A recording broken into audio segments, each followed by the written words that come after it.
Expansion of Brazil's agricultural might has been well documented since the vast settlements of the country's center opened in the 1970s and 80s. States like Mato Grosso do Sul and the giant state of Mato Grosso, which today alone produces 8% of the world's soybean crop, became common in agricultural circles. In the 1990s, states like Bahia continued that expansion and welcomed many U.S. farmers to the area. That rapid sprawl has brought much focus to the country from agricultural competitors around the world, but it's also bringing focus from environmentalists who are concerned that much of the world's rainforests are being neglected in favor of farm fields. But the thing is, they've tried to. Farmers have gone up to Itacoatiara, they've gone up to Porto Velho to try to farm, but it didn't work because it rains a lot. It's really not, you start harvesting, it's still raining, and you lose a lot of your production. That makes it very risky to grow soybeans in the Amazon forest. Production facts aside, the Brazilian government has also taken action to limit expansion. Landowners in the plains areas are now required to keep 20% of their land holdings in a natural state.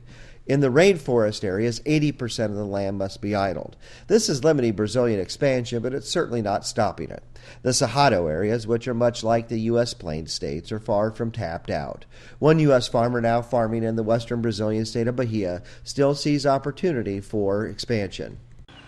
You hear these numbers in the U.S., about another 250 million acres in Brazil. I do not believe it's there.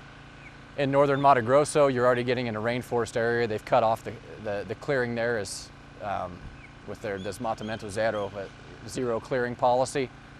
There's no more clearing being done up that direction. There are obviously more land to open up here than there is in the U.S. or probably any country in the world, but it's not close to these numbers that I hear thrown around. So if expansion is on the horizon, where will it happen?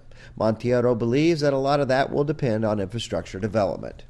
In Mato Grosso, for example, the total row crops area, annual crops area, is of about 6 to 7 million hectares every year, and the total pasture area in the state of Mato Grosso is 25 million. If we can convert 1/3 of that, so 8 million, we could double the area of Mato Grosso, but that's going to take a lot of investments because we need lime, we need fertilizer, and we need, of course, infrastructure to bring this land into production.